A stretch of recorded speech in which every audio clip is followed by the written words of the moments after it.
Hello, everyone. Today I'm here with the Whatcom Family and Community Network M.A.D H.O.P.E team and Wil Henkel, who is one of our youth national young influencers. My name is Kristi Slette. I'm the executive director of Whatcom Family and Community Network. And one thing that helps me stay connected and feel connected are my friends, family, and neighbors that I go walking and talking with on a regular basis. Lisa?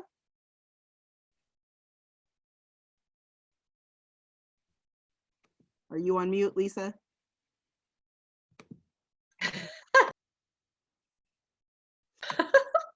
Sorry about that. Hello, everybody. I'm Lisa Moulds with the Whatcom Family and Community Network, and I also am the co-coordinator of the Whatcom Prevention Coalition, which is a group of 25 youth and family-serving organizations in our community that are committed to promoting positive youth development and youth mental well-being, and to prevent youth drug and alcohol abuse and to prevent youth suicide. One thing that keeps me connected is being in my front yard with my family, feeding my chickens, watering my garden, and walking with my dog, Bobby Joe. Danielle? Hi, everyone. My name is Danielle Humphreys. I'm the Youth Suicide Prevention and Wellness Specialist. And something that is keeping me connected is also gardening. My dog Buster over here, and just spending time with my family. Thanks. Wil? Yeah, hi, I'm Wil Henkel. I'm a national youth influencer with the Connected Project and a M.A.D H.O.P.E volunteer. Something that keeps me connected is going outside and recreating and spending time with friends and family. Thank you. Hello, everyone. I'm Teresa Posacani, and I'm our facilitator and a moderator for our webinar today. And welcome on behalf of the Essentials for Childhood and the statewide ACEs and Resilience Community of Practice. This is our webinar on Connection Saves Lives, Youth Mental Wellbeing. It's part of our second season in our webinar series. And I feel so connected knowing all of the amazing people that are across our state doing inspiring work. And it's so great to come up here to Whatcom County for this webinar and hear what they're doing around youth mental well-being, and to how to bring this together in suicide prevention, not only on a community level or a school level, but also like looking at the county-wide. So thank you so much for being here from our awesome Whatcom team and for getting us all connected to all the great stuff that you're up to. So thank you all for being here. Let's just take a moment to welcome and connect with one another. So as we're sitting here, I'd like you to think back to yourself prior to the age of 18. Think of what it was like to be an adolescent. And recall a safe person, place, or thing that elicits a positive feeling or something that got you through a tough time. Think of it as a sense or memory of well-being. And I'd like you to hold that memory as we take 3 deep breaths in through the nose and out through the mouth.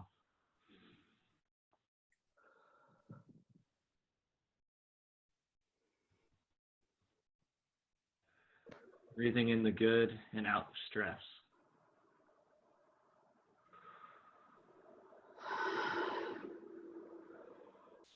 And silently speak gratitude to that person, creature, object, or place. Thank you.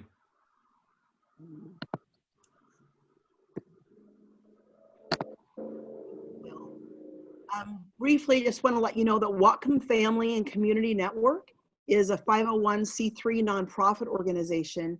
Our mission is to promote the well-being of children, youth, and families by convening and supporting communities to build their capacity. There is very little that we do that is not in partnership or collaboration with others. We are the home of 2 prevention coalitions, the Whatcom Prevention Coalition, the Mount Baker Community Coalition, and then we also are home to the Resilience Network, which is really a communication hub for individuals who want to learn about being trauma informed and staying up on the latest research and training and opportunities in building resilience and hope. We also sponsor a variety of we're a fiscal sponsor for a variety of mission-aligned community-based projects that also uplift neighborhoods and communities and give a home to organizations, individuals, and groups who want to get things done in their community but can't without a nonprofit. Today, we really want to share our pathways towards hope. And in our work, we use a lot of data to determine our strategies. And of course, as we look at data, we're always looking for the areas of concern. But if we only focused on concern, we would miss a huge opportunity to stay in the positive. So a lot of our work really focuses on solution finding. And in the last 4 years or so, we've really uplifted the idea of hope theory and hope science. So on the left here, you can see the concerning statistics that come from the Healthy Youth Survey data. But what we really want to focus on is hope, as Chan Hellman and Casey Gwynn have recently stated it in their new book, Hope Rising, which that hope is the belief that your future can be brighter and better than your past, and that you actually have a role to play in making it better. And what we have learned from young people in our community is that we really have to, as adults, make space to give them opportunity to have a role in making their future better. So today is about sharing that pathway of hope with our young people. On the next couple of slides, what you're going to notice is some statements in black writing, some statements in red. And the staff that I brought here today are really able to speak to the items that are in red. Like I said, everything we do is in partnership and collaboration, and we work closely with the health department and local school districts and a variety of other systems. And so we don't take credit for any of this alone. But we do lean into some of these spaces. So we are a trauma-informed community. We're working on that always, and we've been part of this work for about 20 years. The Making a Difference, Helping Other People Everywhere program that we call M.A.D H.O.P.E was started by young people, and you're going to hear more about that today. We work with youth prevention clubs and a variety of school staff and prevention professionals that are really leaning into the spaces of youth mental health and well-being. In 2017, we held a resilience summit that you're going to learn a little bit more about today. And it was really there that we heard what youth were asking for, and it motivated us to get onto some newer strategies. And so some of our newer efforts include these things that you see here, and we'll talk more about those as we go forward. I just want to end in understanding that we are part of a broad landscape of community that really wants to focus on uplifting our families and youth. And without the Whatcom County Health Department and the Bellingham Public Schools, we would not have been on such a strong pathway of this. So a lot of the things that we're doing here really are evidence of what we would consider community capacity building. And we work with a community capacity building model, the model that really gets to self-healing communities. So I'm going to turn it over to Lisa and Wil to talk a little bit about the Resilience Summit that we held in 2017 called Hope in a Complex World.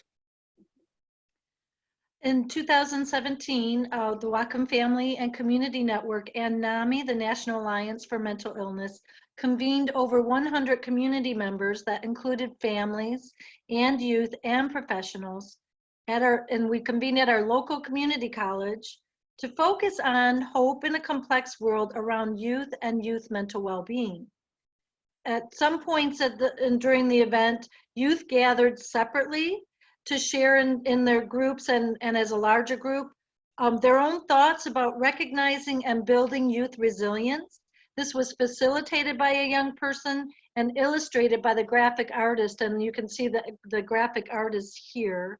And Wil is going to point out a few of the highlights of some of the things that youth were telling adults and talking with each other about in creating hope and resilience. Yeah, thank you, Lisa. Yeah, and this, while I didn't have the opportunity to be there at this summit, it speaks to a lot of what I'm going to speak to later with this complex world and the things that are creating harder states for youth to be in. But I think, especially with this slide, what we need to point out is what needs to change on the right and what's next on the right as well. And just these things to highlight from what needs to change is needing more honesty, being aware of your needs and taking action, focusing less on likes and more on experiences. And these are all changes coming from the youth themselves. And then also this what's next piece is like, how can we support these changes that they want to see, letting kids have experiences, positive communication, and just real genuine support from schools and teachers. So I think this piece of data and visual is really important to see how youth in our community have been feeling during this time of immense change for the world. Thank you, Wil. So for us, one of our outcomes as an organization is to lift up resilient and hopeful youth. If we want to end youth suicide, we know that resilience matters and we believe that hope matters. And for us, youth engagement is the key. And to stay with that self-healing community model of capacity building, where we gather, we reflect, we find collective action, and then we move towards emerging leadership. And we want to emerge leadership in people across the lifespan. And we're working right now diligently on focusing on how we authentically engage young people.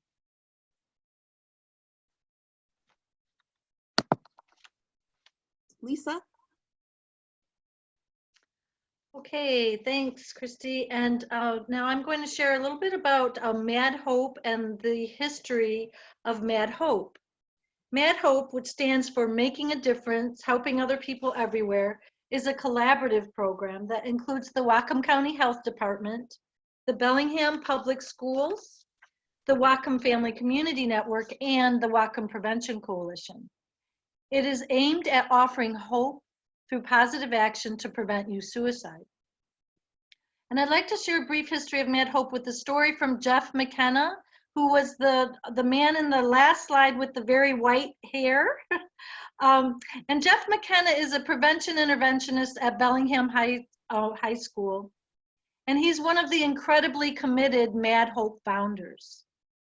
And so he shared a story with me about how M.A.D H.O.P.E started. That in 2010, 2 teenagers attended a youth suicide prevention workshop at the Washington State Youth Leadership Prevention Summit, hosted by the Washington Division for Youth for Behavioral Health and Recovery. The students left the suicide prevention workshop crying, and they were really hurting. An amazing adult youth mentor named Amy Hockenberry found them and talked with them. She helped the young people return to socially, intellectually, and emotionally being themselves, compassionate, kind, and loving students talking to a compassionate, kind, loving adult.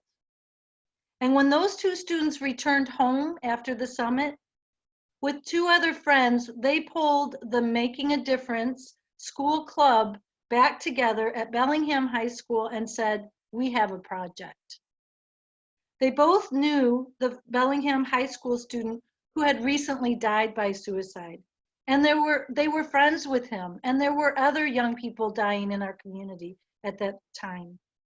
They ended up, those students through Making a Difference, which became M.A.D H.O.P.E, ended up being the creative spark that mobilized over 200 people, compassionate youth, and caring adults in our community to create what became M.A.D H.O.P.E, the Youth Suicide Prevention Program that now has provided trainings to hundreds of students, teachers, and community members in Whatcom County every year for the last 10 years. The M.A.D H.O.P.E red balloon logo is in memory of one of the students in our community who died by suicide and represents hope for all youth in our community. And the M.A.D H.O.P.E program overall represents youth creating change in our community through youth engagement. And so next, Danielle is going to share about M.A.D H.O.P.E's current programming. Thanks, Lisa. So our current program is about a 90-minute in-class training, and it goes over the warning signs and risk factors, protective factors, and then we do some skill building to practice using words that matter, building empathy, practicing active listening so that students who are the eyes and ears and knowing what's going on amongst their peer group will know how to open up that person in conversation.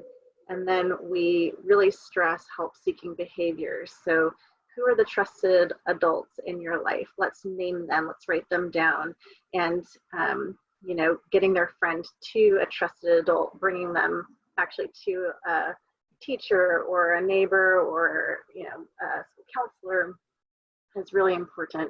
And so this program really, I think, is successful because of the partnerships that we build with the classroom teachers and the school counselors and prevention interventionists who we partner with when we come, so that way when if students are disclosed or they have a friend that they're concerned about, we can get them connected right away to an adult, a trusted adult who can help care for them and get them the help that they need. And so we really believe that connection saves lives. We stress that. We do some different activities and we have some videos to kind of demonstrate that. We have them think about all the protective factors in their lives because those are all points of connection. And we also do talk about some equity. We know that from the 2018 Healthy Youth Survey in our area, in our community, that depression, anxiety, and suicidal ideation are higher amongst certain population groups, such as Native, LGBTQ+, rural, and Latinx youth. And that's a problem. We want to address that. And why is that? There's some equity issues. And so for us, that also is a challenge to understand more and to adapt our curriculum to be able to successfully reach, especially those demographic, those population groups. And so again, partnering with, for example, our tribal partners, as we brought this training to some students and staff in certain areas where there's more Native youth, for example, has been one of our efforts at that. We also get a lot of letters, which is really wonderful, from students, and some of them are decorated really neat because they're from middle schoolers, and I was just gonna share with you some of the things that we hear in response from students who receive our trainings. So this one says, you know, I really appreciate you coming and talking about this important topic and how to address it, because I feel like people don't really take it as seriously as it should be taken, and even adults. And it's really awesome that there's people that care and know how to help. I've been the friend that talks the other friend out of suicide, and I'm glad that I know how to do it better. I have friends who didn't have the opportunity to be here at the training, but now I've shared what I learned, so they're informed as well. And we get a lot of other notes just saying, I had no idea how to help my friends, and now I do, thanks to the training that we received. And so that really means a lot to me, because I'm passionate about encouraging and equipping young people to feel empowered, especially since they are usually that first contact for their students, their friends. And so just helping them to feel confident, to know what to do and how to get their friend to professional help is really key. And then just kind of stressing that hopefulness too. We do a pre-post survey And we also do a survey for teachers to get feedback and to learn how to continue to improve our program. And we're hoping to just, build that connection with possibly student clubs and with the different groups of people that are disproportionately affected. With COVID-19, we can't be in the classroom, and so we're just trying to pivot and increase our social media presence with resources, creating a mental health and wellness resource list that the Bellingham Public School District has actually used and put on their list of resources on their website, and just distributing messages of hope. One of our young volunteers, M.A.D H.O.P.E volunteers, had the idea of doing some positive chalk art messaging over this last weekend. It was beautiful up here. And just kind of encouraging resilience in our community through some positive messaging. And so we did that, and it was really fun and colorful and creative. And so that's just one idea that we're trying to still make connections with our community and help people feel uplifted and encouraged and connected. Danielle, we have a question coming in through the Q&A, and you're welcome to put questions into the Q&A and chat all through the webinar. We'll also have a time when we get to those. So please just go ahead, offer any questions. And the question was, what age group do these programs support? Thank you. I forgot to mention that. Yes, we mostly do the trainings for middle school and high school students. So mostly middle school and high school in classroom trainings, but we also do trainings for adults in the community and even some college students as well. So yeah. Thank you.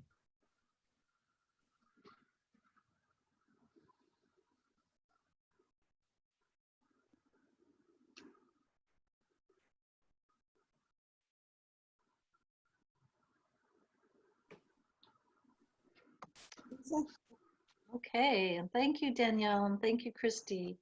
So as Danielle stated, a core theme of M.A.D H.O.P.E is that connections save lives.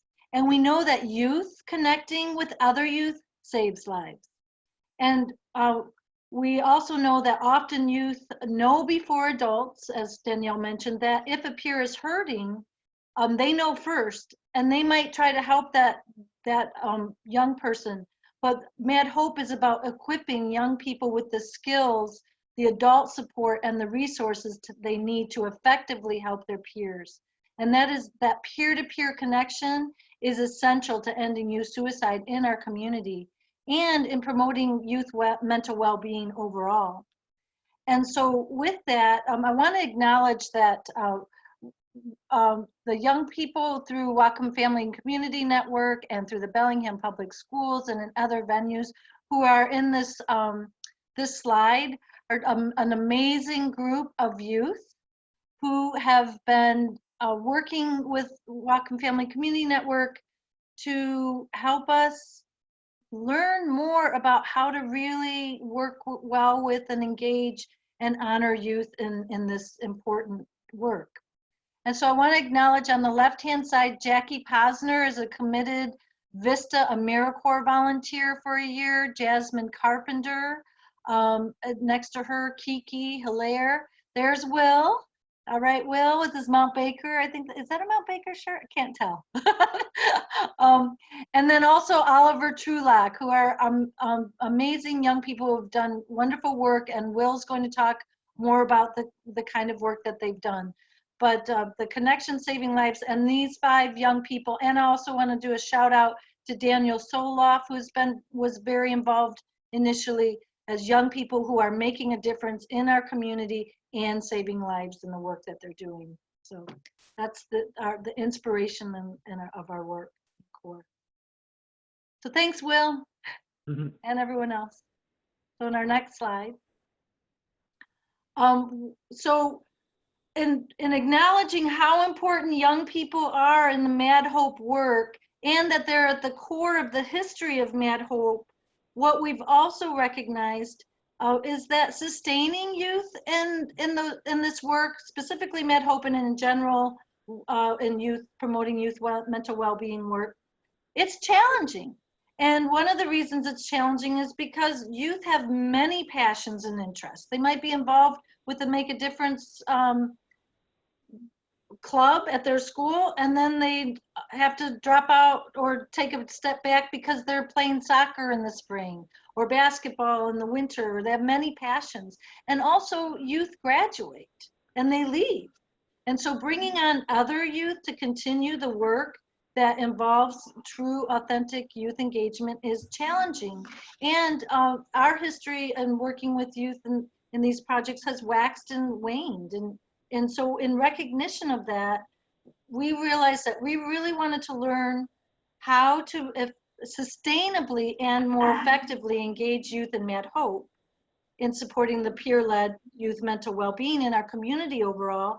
So we applied for and we were selected for a really exciting project led by the National Council for Behavioral Health called the Connected Learning Network.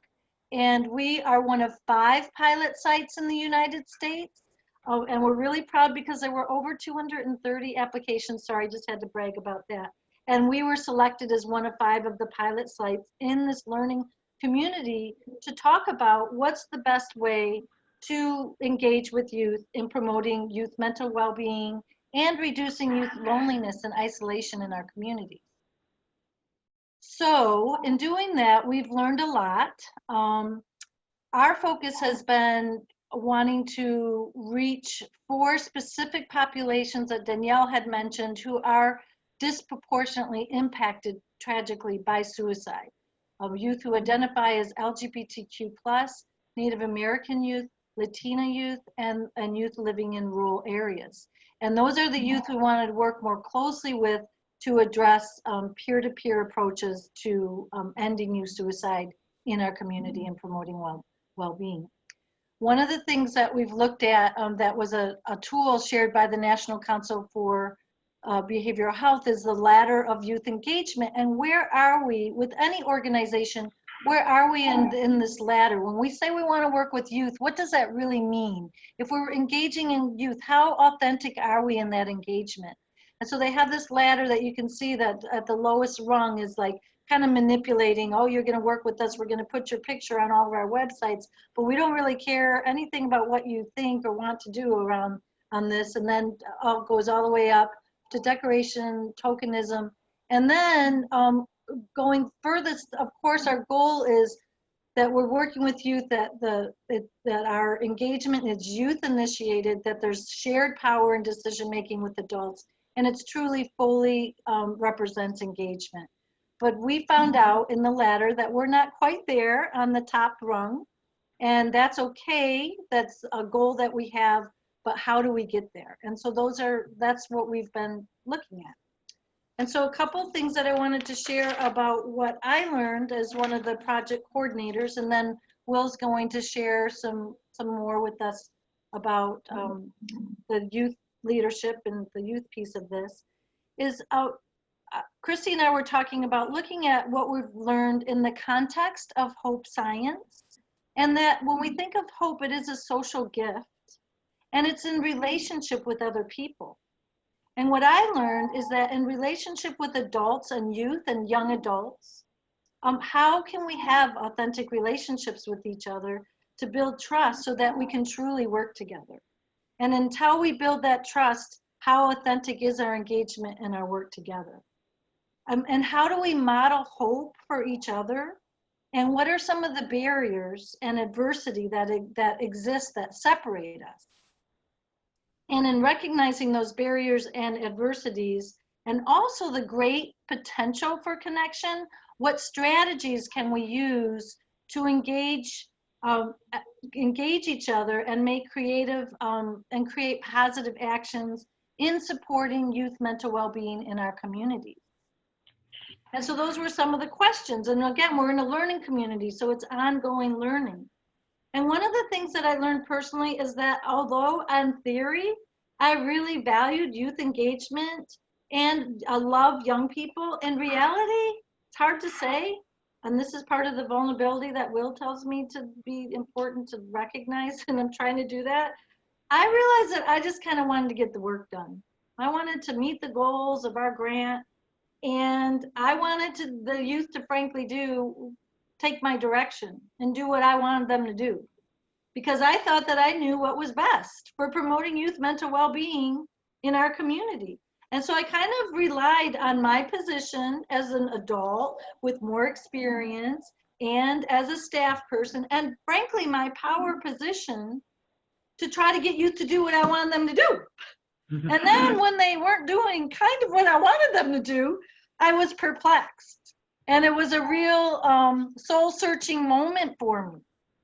Many moments, agonizing moments. And so then Wil said, well, hey, maybe we could have some conversations that we initiate. And just a couple weeks ago, we had an amazing conversation about vulnerability. And Wil had us watch the Brene Brown video on vulnerability and then talk about our vulnerabilities. And it was incredible and amazing. And thank you to Wil, who's got a lot of experience, and he's going to talk about the things that he's done. But he got me out of my comfortable position to be more vulnerable and to really realize that in order to break down some of those barriers, we need to be vulnerable and real with each other for authentic partnership and engagement. Awesome. Thank you, Lisa, and thank you for those kind words. I really appreciate it. So I'm just going to share a little bit about the youth engagement that we have done over the past year with the Connected Grant and before that, and just some of the current strategies that we're doing to create youth engagement and really get the ball rolling with that. So it's not just me who's a young influencer. We have two other young influencers, Kiki Hilaire and Jasmine Carpenter, and then a really good M.A.D H.O.P.E volunteer and a local youth influencer, Oliver Trulock, who have really spent the time to create these events that I will share. So just wanted to recognize that. But the four of us have set up community conversations. I think we've had 2 or 3 throughout the years that have brought in youth and other adults to really have real conversation and dialogue about what youth in our community need, whether it be suicide or well-being.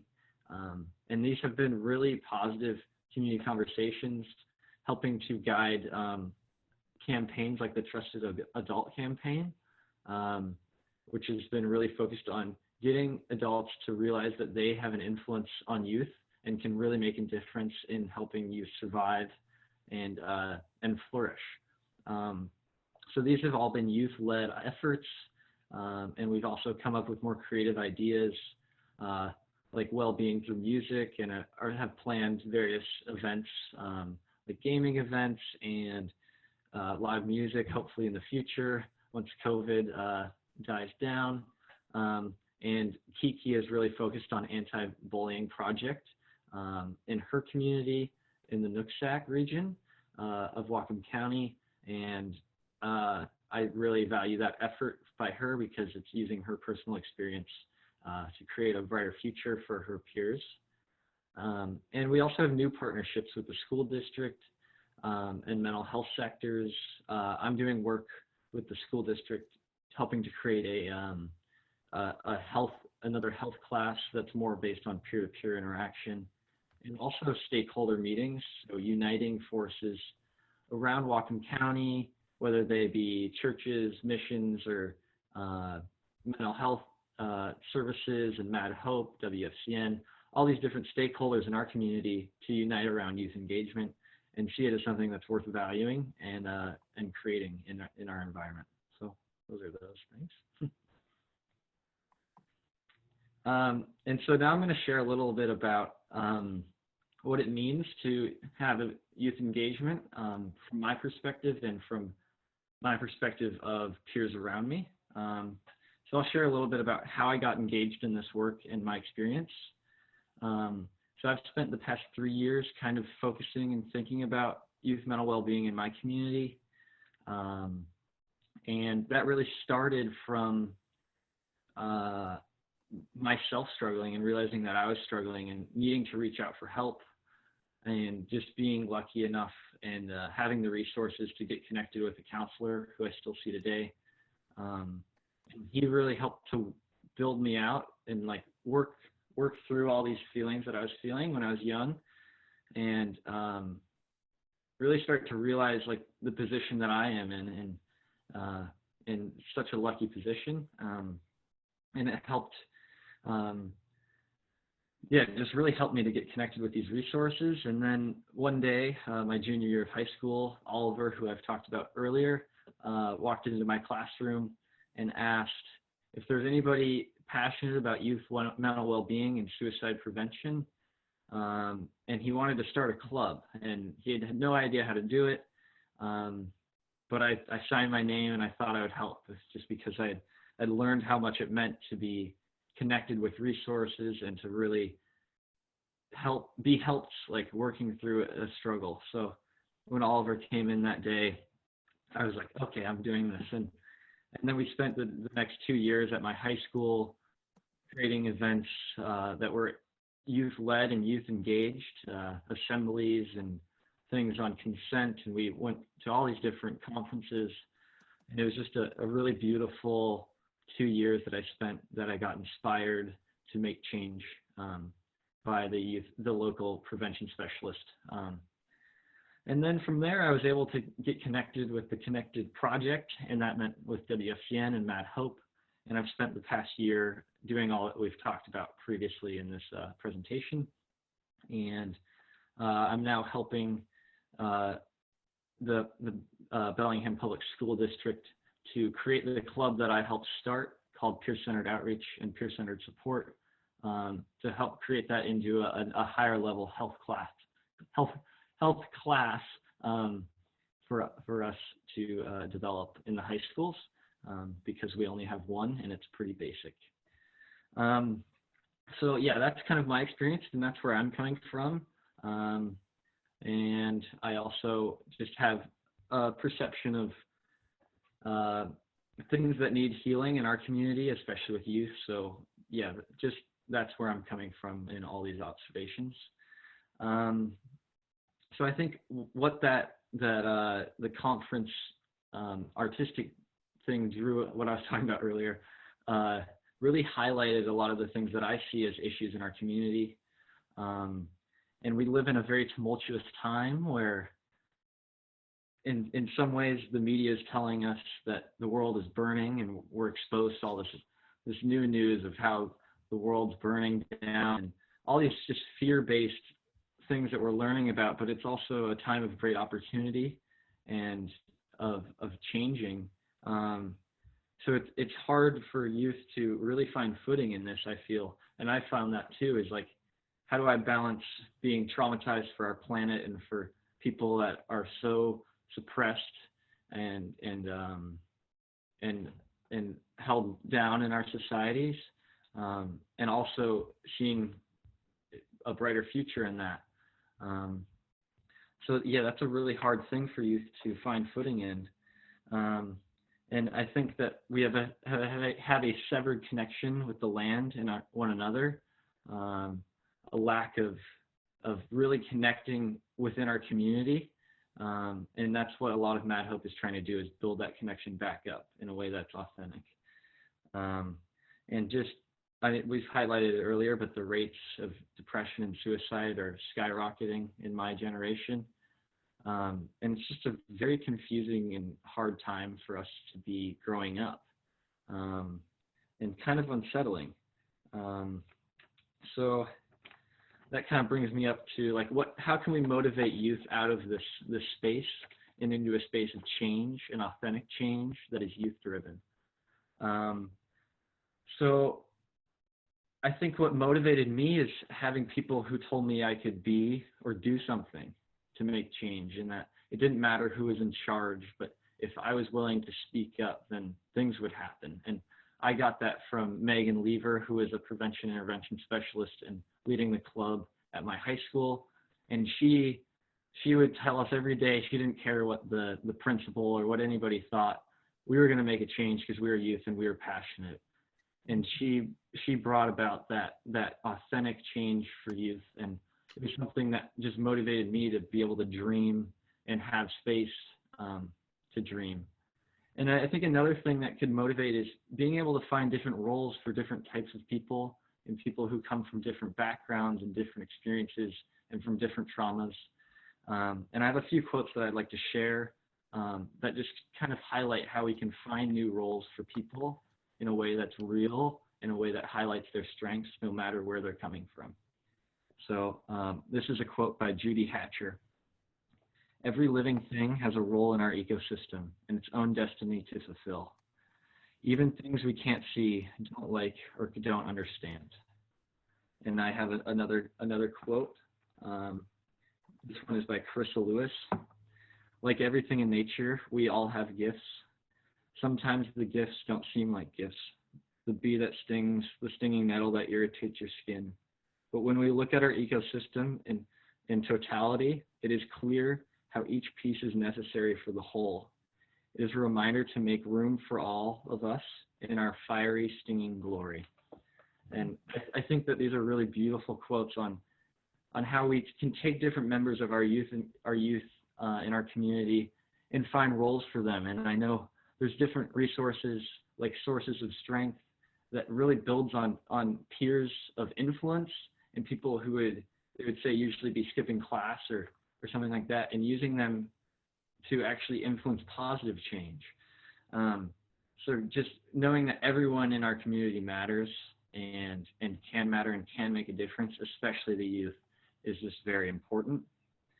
And I think what motivates me is just knowing that I've struggled and then realizing as I've gotten older, just the position in which I live in this world and how privileged I am to be happy and healthy and to have the monetary needs covered, and to think that even I struggled and there's things that I want to see change, and coming from that place of privilege and wanting to make a difference. And I feel like it's my duty to help other youth in my community in a way that's authentic and real and can lift up voices that have long been suppressed or not heard.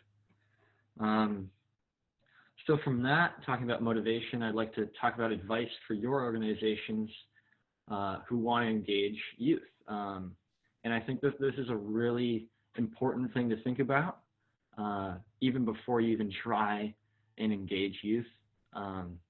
It's so important to be clear about your intentions with the youth that you want to engage, and to think a lot about that ladder of engagement that Lisa talked about previously. And I think I have some things written that I think are really important, is to be real, be bold, be patient with your youth, and allow them to dream big. Invite youth into something that actually serves them and their peers. Don't invite them just to be a voice or a token. Make sure that your cause actually needs youth engagement and that it could benefit. And then allow space for them to make the changes that they see present. And really think about what you're wanting and be prepared to have youth that completely change that idea of what you want. Know what you want and then be ready for it to all come crashing down when the youth have a way better idea. And I think that's a way that is humbling and can keep things fresh and new, because the world is constantly changing and the youth are on the very front edge of that. And they have ideas that you've never even heard about. And I mean, there's also support that you can throw them too. You have the resources. So knowing where to step in and where to step out, I think is really important. So don't stay attached to your ideas. Recognize where you personally have blind spots or where your organization might have blind spots. And bringing in youth that are accepting and that can make changes in your community. So I guess there's just examples that I have that M.A.D H.O.P.E has done to help promote these values over the course of the year with the Connected Project. Lisa just mentioned one earlier, but I actually had the opportunity to lead a meeting, like a meeting for us to get re-engaged during this time. we've talked a lot about how the things that we are passionate about as leaders, and we've really been given the space to pursue the things that we want to see change in our community, especially around suicide, and have been given the tools and resources to lead our own projects in that way. So yeah, I think that's all I have really to say, but thank you for your time, and thank you for being passionate about it, wanting to engage youth, because I think it's a very important step in creating a brighter future, a future that needs to change, a future that can change and can be a very beautiful one for everyone. So thank you. Thank you so much, Will. And I just want to give a shout out to my amazing staff and group of volunteers. I revel in the joy of being able to work with such amazing people. I just want to say that I know that in Washington State, Whatcom County is certainly not alone in doing community capacity building work around mental health, youth mental well-being. And there are great efforts happening across our own community that we might not even know about yet, but certainly across the state. So I do want to give an opportunity for you all that are here with us today, and again, thanks for joining us, that you can use the chat box and give a shout out to the efforts that are happening in your community. If you are doing great things with young people and peer-to-peer strategies around mental health, mental well-being, feel free to put links in the chat box so that we can learn about you and that maybe we can connect. We'd like to encourage you to do this while we're also taking questions and answers.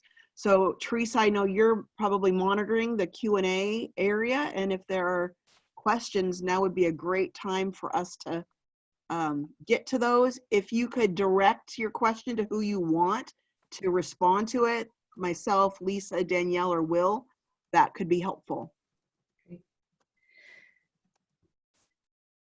So this one's for Lisa. And can you talk more about how you built partnerships with the school district and the health department?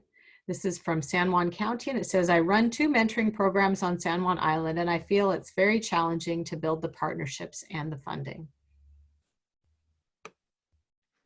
So with the school district and the health and the Whatcom County Health Department. Mm-hmm. Well, what really helped with M.A.D H.O.P.E in the beginning is that the students were already part of a student club, and there were trusted adults involved from the beginning. Jeff McKenna, who I mentioned earlier, is a prevention interventionist. Find your prevention interventionist, which I'm sure you are in San Juan, in your schools, or your student assistant professionals. They're definitely your allies. And so we had young people at the schools with trusted adults supporting them in their work, and that was really very key. And then Amy Hockenberry had originally, at the time when we shared the story of how M.A.D H.O.P.E started, she actually was in my position, the position I hold now, with the Whatcom Prevention Coalition and Whatcom Family and Community Network. And since that time, because of her research, well, for many reasons, but because of her researches in ACEs and adverse childhood experiences, and the work she was doing around promoting health in our community, she now works with the Whatcom County Health Department. So we have a strong history there, not just with Amy, but also with Jeff McKenna, worked very closely with the Whatcom County Health Department. Joe Fuller is from the Whatcom County Health Department and is a coordinator. And so it's the relationships that, and we're lucky in that some of those relationships have lasted a long time. There's also lots of challenges that Danielle can talk about with building relationships in the schools when we build a strong relationship with a teacher who then for whatever reason needs to leave. Or there's lots of challenges as well, but I would say relationships matter, and having those strong 1 or 2 people in both of those camps with the young people, encouraging them to listen and help is what help does. I would just also add one thing.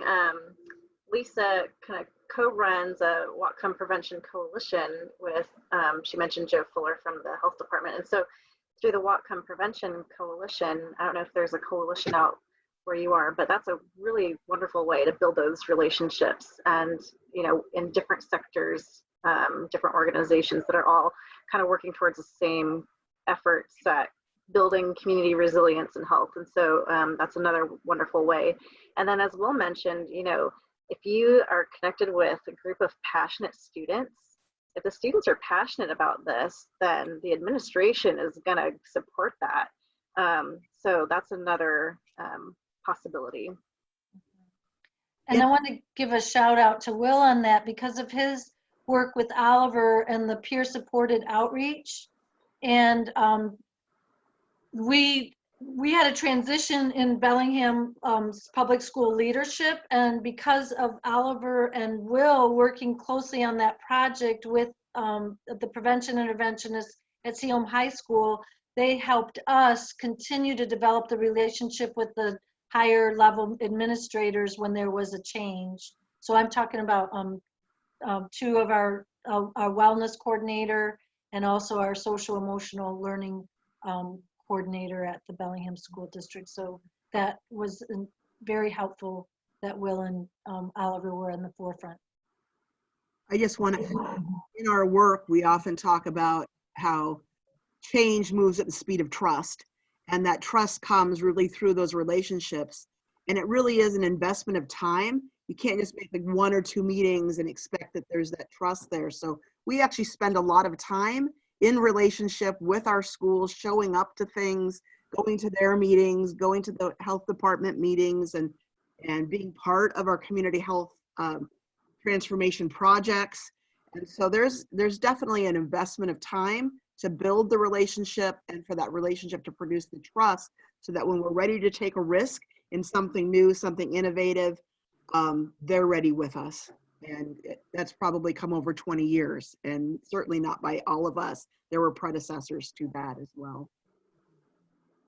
So the next question's for Danielle and Wil, and it's around like this whole concept of reducing stigma, about talking about mental health, of talking about suicide and depression and anxiety. And it seems like it goes 2 ways, both how do you get that, being able to do that from a trusted adult to a youth, that, that direction, as well as like having those conversations peer to peer. So what advice do you have around reducing stigma around mental health? Wil, why don't you go ahead if you want to start? Okay. And I think I spoke a lot about this in my high school, about how do we break the stigma of mental health. And for us, it was as youth trying to lead our peers in talking about mental health. It was talking a lot about how do we just like talk about it more and make it out in the open. And we brought in speakers who had struggled with mental health issues into our high school and hosted an assembly for that. And then also just went into classrooms and were able to talk about it as peers to youth or to other classmates and stuff like that. So having these finding students who are already aware of the stigma and are educated on how to, or make them educated on how to engage their fellow classmates in a way that's really authentic and like boots on the ground. And I spent a lot of time that year just trying to figure out how I could break the stigma in myself, and then to share that just even with close friends or people around me. And that was kind of from a like a youth peer perspective, how we focused on addressing the stigma within our high school community. And Wil, what a powerful thing to say, that I have to reduce the stigma in myself. Just my own stigma around my own mental health and what's going on with me. And then that level of vulnerability also, to be able to reach out that way. Danielle. Yeah, I think I would just add, we'll just talk about, well, what is stigma and what does that mean? And we realize that many of us, especially all of us presenters, we're all touched by this issue in one way or another. And so this is a very common, mental health is a common thing that affects many people. And so there's really, just a need to talk about it. And by talking about it, that helps reduce the stigma. And so we just try to do that in a really comfortable way. And it could be that showing a video is a way to just sort of get some conversation going, but also just listening.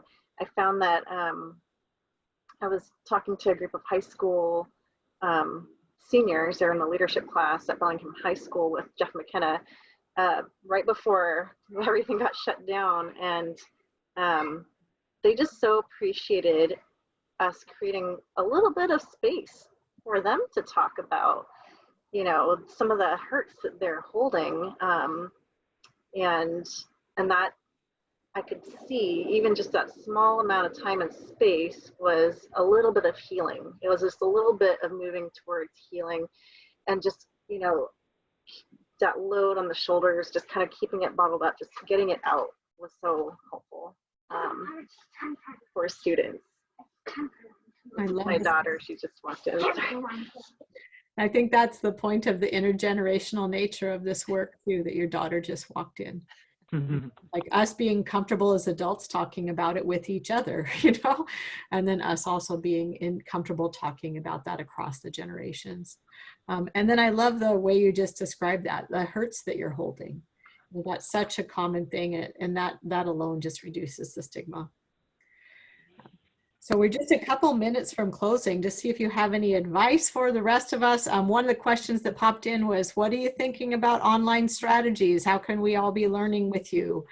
And then I'll also launch a poll for us. It's our closing poll and kind of celebrating all that we learned and how this webinar is for you. So I'm going to launch that poll, and please tell us about your online strategies and any final words of advice.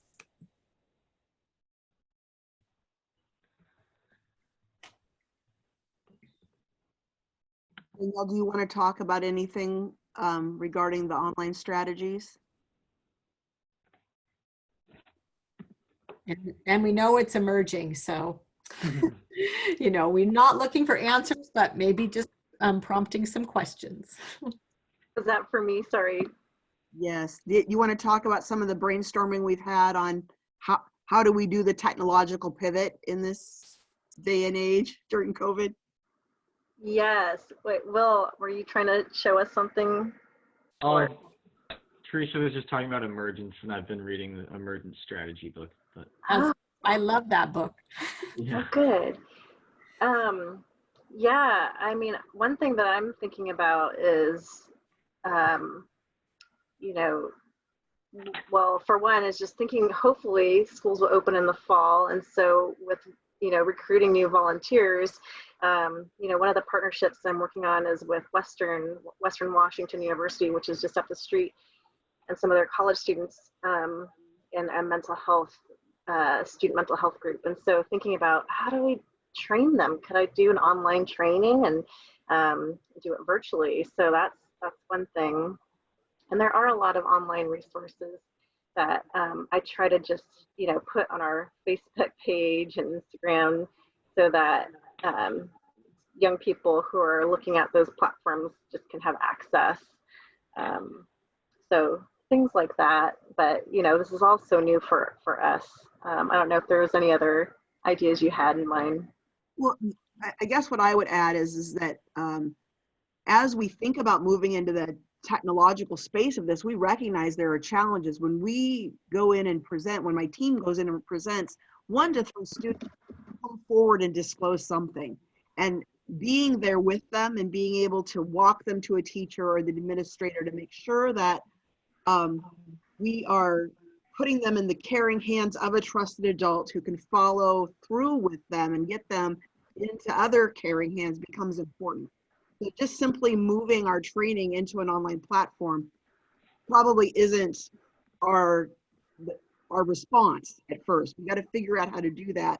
The other thing that we learned from Wil and our other young influencers is that right now there is a loss of freedom for young people around how they're spending time on the internet and that now that they're being required to be online all the time for school, that there is some lack of enthusiasm to do extra stuff online. And so again, simply trying to rethink our strategies right now has been a challenge, but I really do think we've pumped up our social media, our resourcing, and then our connections and staying connected to our own staff, and then thinking through how do we use volunteers in this online space and time, like the Chalk It Up event this weekend. So Yeah. we're doing our best and we're adapting. And you can find out about the Chalk It Up event on our Facebook, that Danielle put the contact for that. And also want to give a quick shout out supporting our coalition partners as well. The Queer Youth Project through Northwest Youth Services put out a call. A lot of the LGBTQ youth involved with the Queer Youth Project are at home now, maybe with family members who are maybe supportive but might not be, and feeling that extra isolation. And so we were vulnerable and got together a group of adults and youth and put out a kind of corny but sweet video to say, hey, we're all in this together. We love you. We brought our animals online. You can see those examples through the Queer Youth Project Facebook. And then also our Animals as Natural Therapy. Sonia was just announcing that one of the youth from their project is doing an online music and poetry event on Friday, May 29th. If people want more information about that. So supporting all of the online initiatives of our partners. Beautiful. Go ahead. Oh, I'm just going to add the Facebook pages and the chat box for people to see, including our very quirky video for Queer Youth Project. Beautiful. And I'll be sending a follow-on email with all the resources here from Whatcom and from M.A.D H.O.P.E. So you'll get those resources if you've signed up for this webinar. And then just here's our poll results. So 96% of people on the webinar today had said that youth mental health and well-being is essential for their work or important to their work. Others are exploring. Everyone gained important insights, resources, and strategies from the webinar today and would recommend this webinar to others. So I just want to give a big shout out and thank you for our Whatcom team and helping us to be thinking about how do we strengthen our strategies around youth mental well-being as well as youth suicide prevention. So we continue to follow you in all your work, so keep sharing out with the rest of us. Thank you. Bye, everybody. Thank you. And it's Latina for the question in the chat box. Okay. Thank you, everybody. Thanks, everyone. Thank you. Good care and Take care. Stay connected. stay connected however you can. Bye now. Thank you.